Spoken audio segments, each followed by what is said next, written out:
I'm Joe, and this is Sierra Specialty Auto. Welcome back to the shop. Today I'm going to put ball bearings in a grinding arbor that I bought maybe 45 or so years ago, probably from Montgomery Ward's, maybe from Sears. It has friction bearings in it now, bronze bushings, probably Oilite. And they're wearing, and I'm going to put new bearings in there. I think this Arbor was originally available in a higher model that had ball bearings, and I think they used the same casting. So I've acquired a pair of ball bearings with a 5/8 ID that will fit the shaft in the Arbor, and there is room in the casting to bore out for the bearings. First, I want to thank Pierre up at Pierre's Garage in Canada. We've been having a nice email correspondence, and Pierre sent me channel stickers for his channel and for Phil's projects, another of the three monkeys. I enjoy watching them when they get together. So I thank Pierre. If you haven't been to Pierre's channel, Pierre's Garage on YouTube, you need to go check him out. Also Phil's projects on YouTube. I'll put links in the description. Let's go look at that Arbor. This is my grinder. My dad and I built this in the early 70s, and it's been a very good tool. I keep it partly because it's a good tool and partly because it's a wonderful memento of my dad. One of many things we built together, but this is something I get to put my hands on and use almost every day. I've gathered some tools here. I think I have enough to get it apart. I'm just hoping there's not too much buildup of crud on the shaft on either side of the pulley to make it difficult to get that out.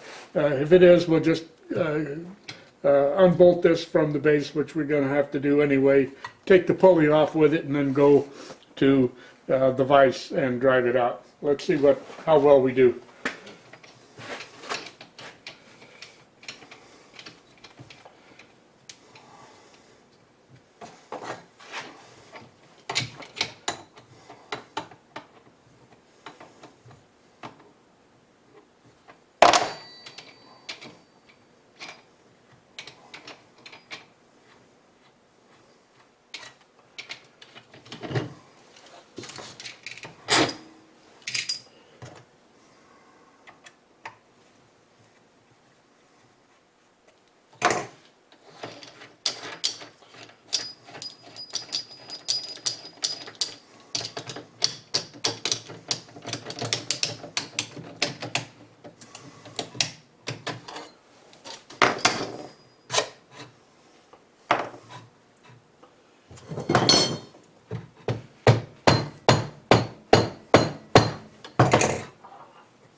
I need to lock this from this end so I can drive against that pulley with a brass drift. So I'm going to fill this up with washers, enough to hold it while I tap on that pulley.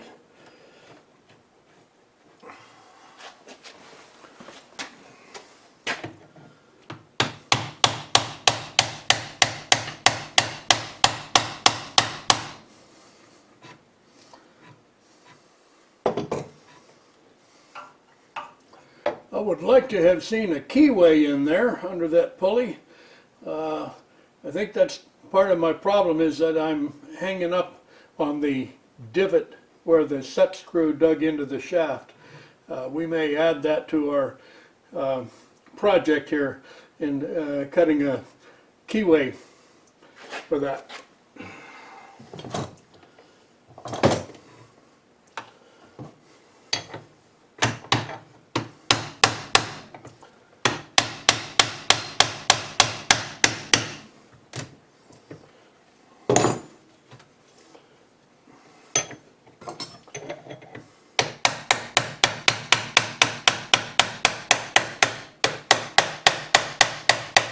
Yep, I need to get more spacer in here.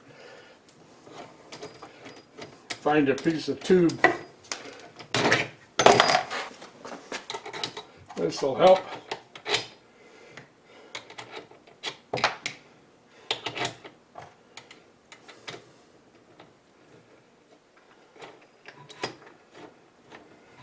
Aha, that's what I need to do, is put it over the 5/8 diameter. That's I need to gain it over there.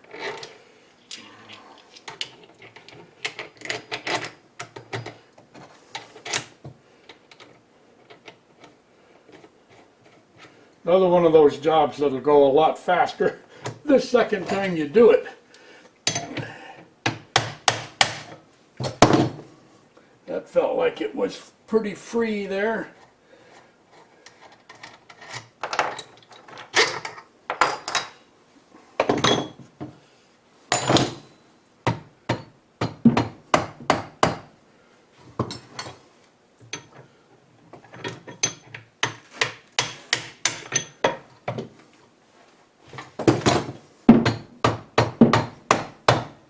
I think the divot in the shaft from the set screw is hanging up on this bushing now. Pulley is nicely free.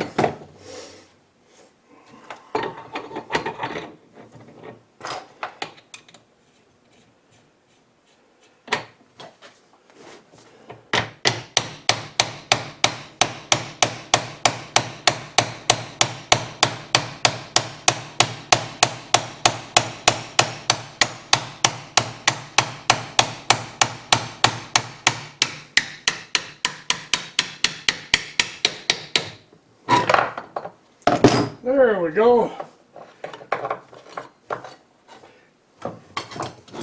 Now let's get that base off. Yeah, I think we'll definitely add a keyway for probably a woodruff key in that shaft. And also we'll clean it thoroughly so it goes back on easily.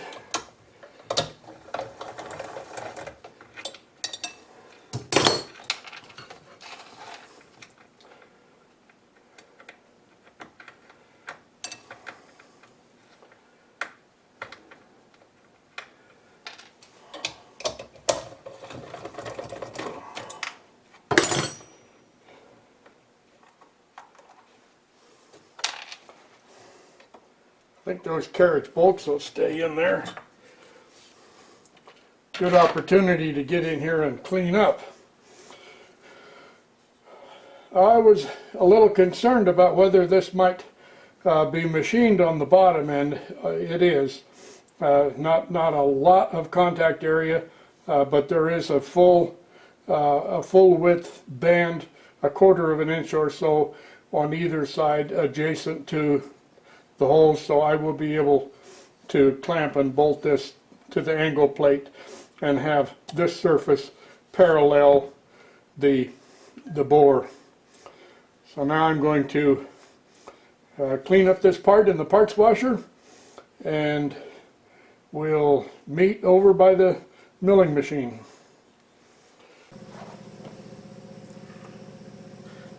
I've done just a little bit of preliminary work in the process of formulating a plan, and I think I have a sequence of operations that ought to work. First thing I did was clean the burrs off the shaft so that the pulley is a sliding fit.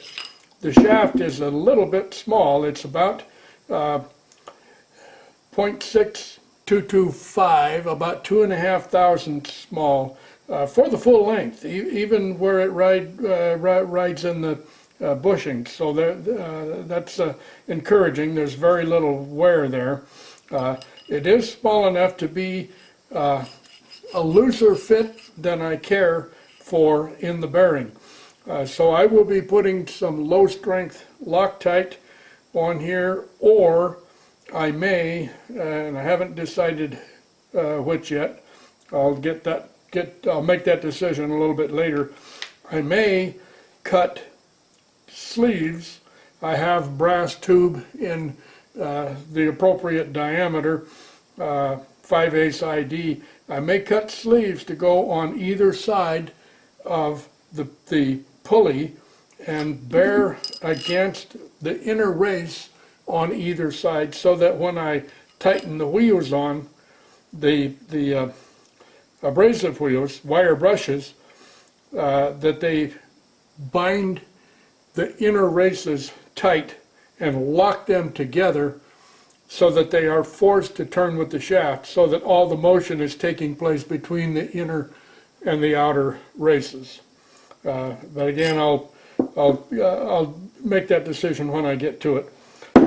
For the moment, I have determined that this will fit on my angle plate, and I just see I did that wrong. I figured I set this up in the wrong direction. I need this to set like this. I had already drilled a couple of holes to mount this so that I could turn the angle plate this way and this way to reverse it. But Mr. Bozo has already been here, and I drilled the holes in the wrong place. So I'm going to go off camera again for a few minutes and figure out what I need to do to get these holes in the right place, where everything clears and I can bolt this onto the mill table. So I'll be right back with you. Well, let's try this again. This is how it wants to sit on here. I think I had it like this before. Shouldn't matter. But we have a set of bolt holes for these, or a set of tapped holes for these, and I'll use through bolts with washers on the back side to secure the top. Washers on top and bottom, actually. Before I do that, I want to mention that I did check the angle plate. This is a Chinesium cheap angle plate. I did check with a micrometer, and it is within less than a half a thousandth of parallel all the way around the faces. So we should be plenty close enough for this sort of a job. And before I bolt it on to go do the machining at the mill, I want to knock out these bronze bushings in each end. And I have a tool here I made, whoops, wrong one, many years ago. I think I made this to take bushings out of a Model A Ford distributor. It's just a shaft with a split in the end, and I'll run this through, tap this split end through the bushing with a punch because it's a little too strong for me to do it by hand. Then I'll drive it back out the other way and take that bushing right out, then just reverse and punch through from the other way. I'll go over to the vise and do that and be right back. I've got the split bushing remover fed through the one bushing. The diameter of the measurement across the outside of the split is very little less than the bushing, so it wants to drive back into the hole. So I got a flat washer of an appropriate size, to drop in there to pick up the edge of that bushing. And now let's see if I can hang on to this. I may have to take this to the vise, but I'm going to try it here. And there it comes.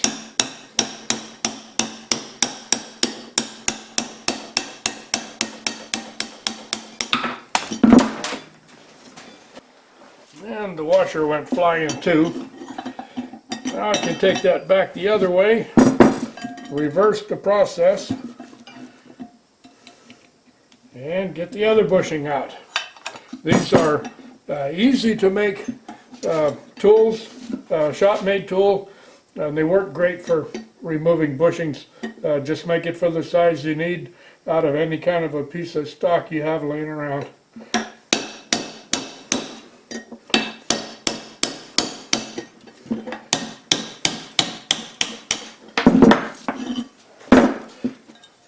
Alright, bushings are out. Time to see if I can bolt this onto the plate.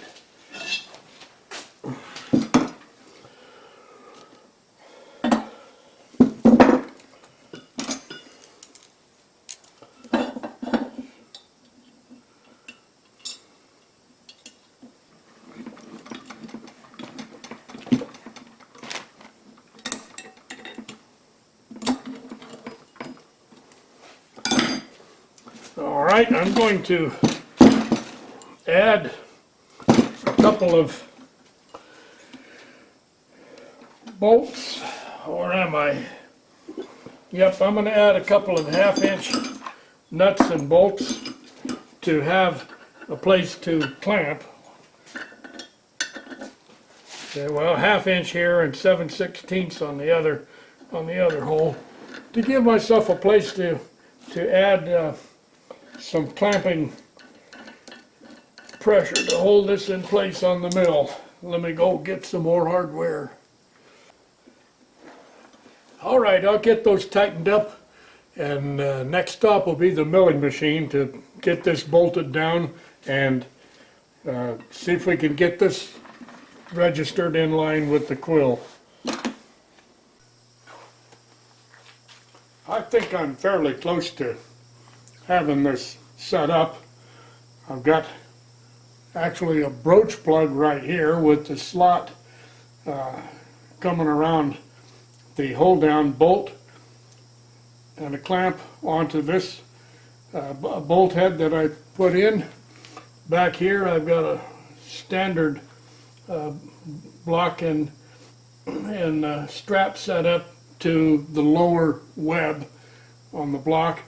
On the back side I have set up very similar to this, a clamp setting on top of a diesel engine piston pin, I believe this is. And so this is, the plate is pretty solid. I have used a Starrett cross test level to get pretty close to vertical on this. This is a 3/4 inch chunk of oil hardening drill rod.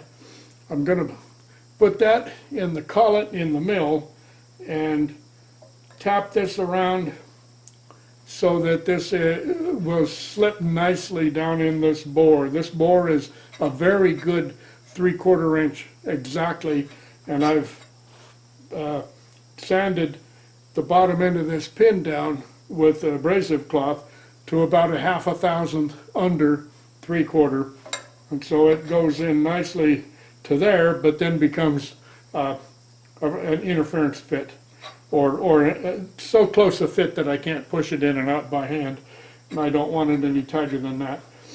I think that's close enough for what I'm doing here, and so I should be able to turn this plate over, bolt it down again, and repeat. And when I do that, I'll be double checking with a coax indicator, coaxial test indicator.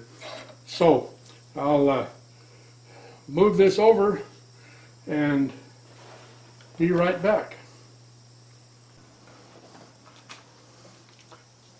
This is fairly close to what I want here. Let's see what I can do here.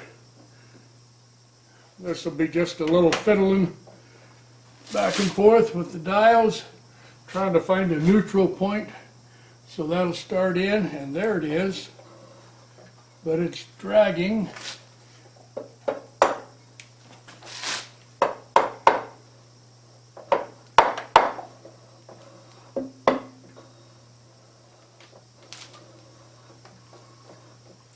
Dragging a little more than I'd like, so I'm just going to have to fiddle with this until I get a feel that I like.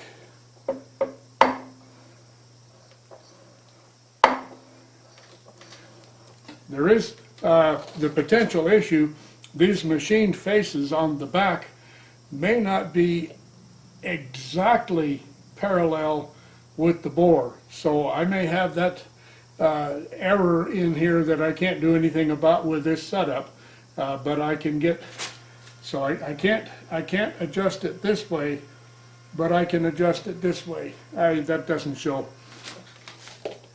I can adjust one way but not the other, and I'll just do the best I can and then come back when I've got the boring bar set up.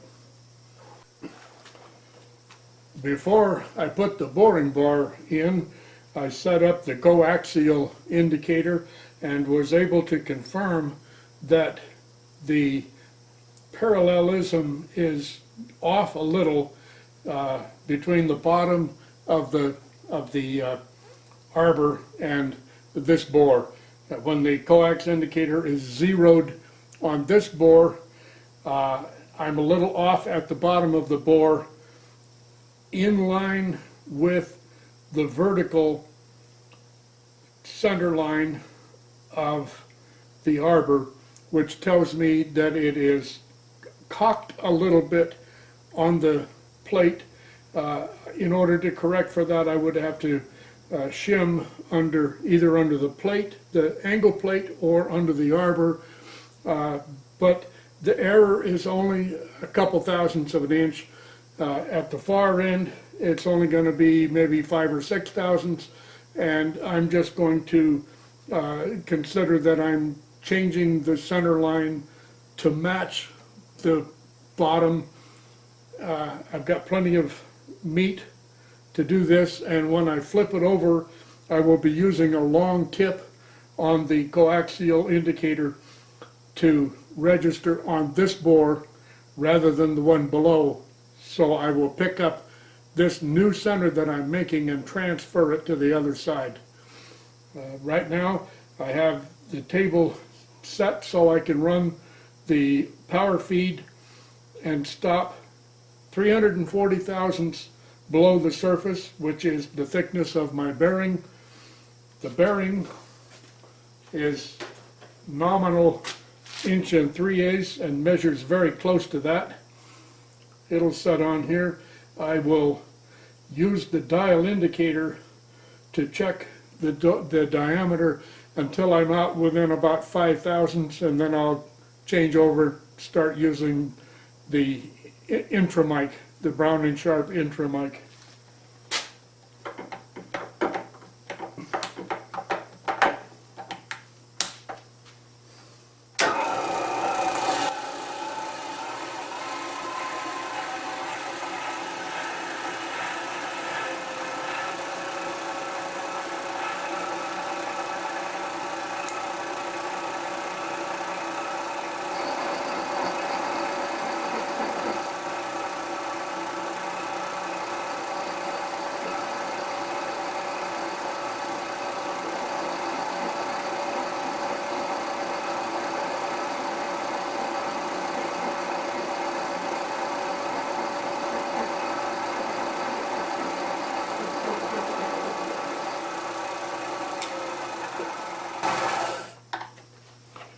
Now I want to do what I call a sanity check, just a quick check of the depth to make sure I'm where I need to be, and that's just shy of 3/8 of an inch. 340 is just shy of 3/8, so I'm happy with that. So now I'm going to try about 50 thousandths on the diameter, 25 thousandths depth of cut. Right now I've got the spindle at about 255, and I'll be reducing that a little bit as I come out.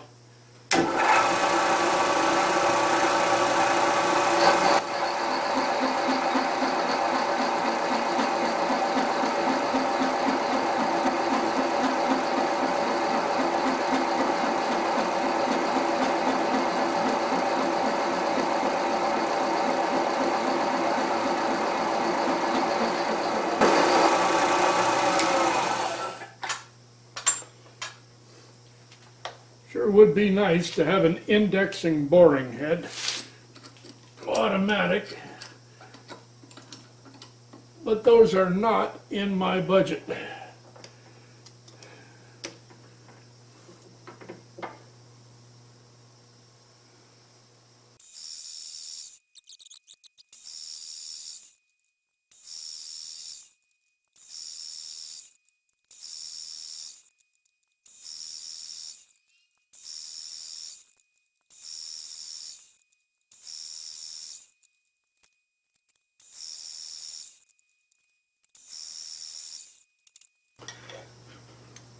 I'm looking for about a 1/2 thousandths interference on this bearing, between the bearing and the casting. Right now I'm at about 1 in 350. I'm going for about 1 in 375. I've just double checked my old Brown and Sharp micrometer against a 2-inch standard, and I've also double checked my Brown and Sharp Intramic against the ring gauge to confirm that they are very close. So now I'm going to measure that bearing and see exactly what I'm after.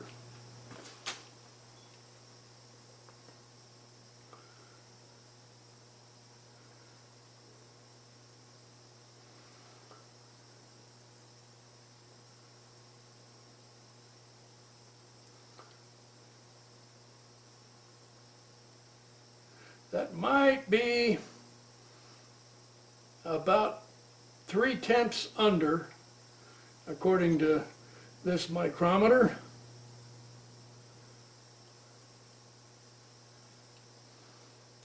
Let's call it 2/10 under. 2/10 under, so I'm looking for 1.3743 on my Intramic.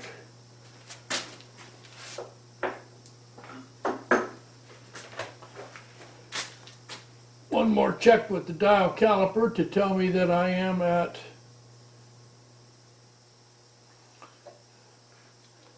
about 1 in 360, so I'm going to take 10 more, and then I'm going to check with the Intramic.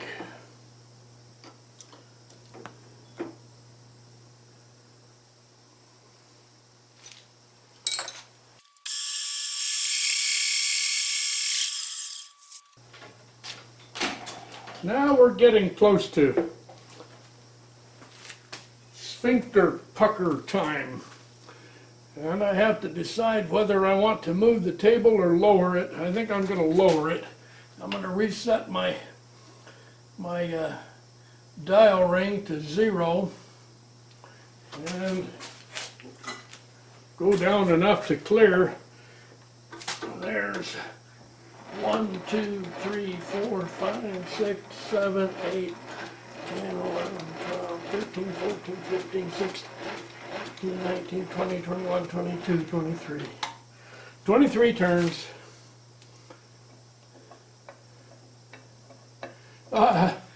It would help if I got the right Intramic. So I'll do a quick check of that one against the ring. I have a freshly calibrated Intramic. Back that up a little bit, and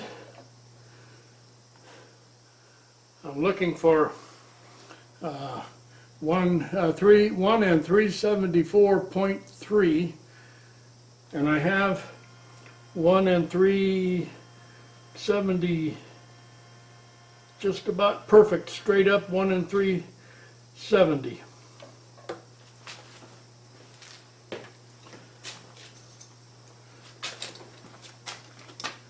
let's take, to start with, let's take 4.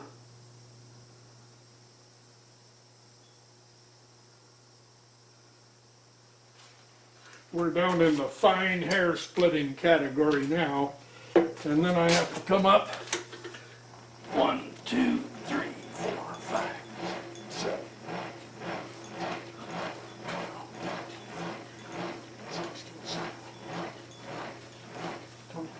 22, 23, and take off another 4.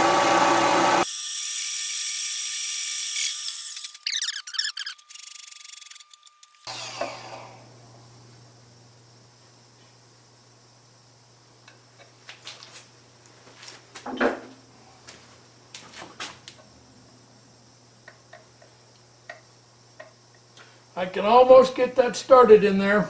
That's going to be just right. Okay, time to turn this thing over and do the other side. I think we'll call it quits for this part of the video and make a 2-part series out of it.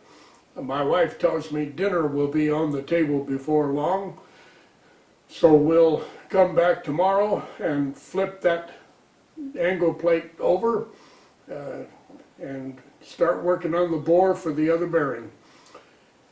I hope you'll comment. I hope you'll subscribe. I hope you'll come back and visit me here in the shop again. Thank you very much for watching.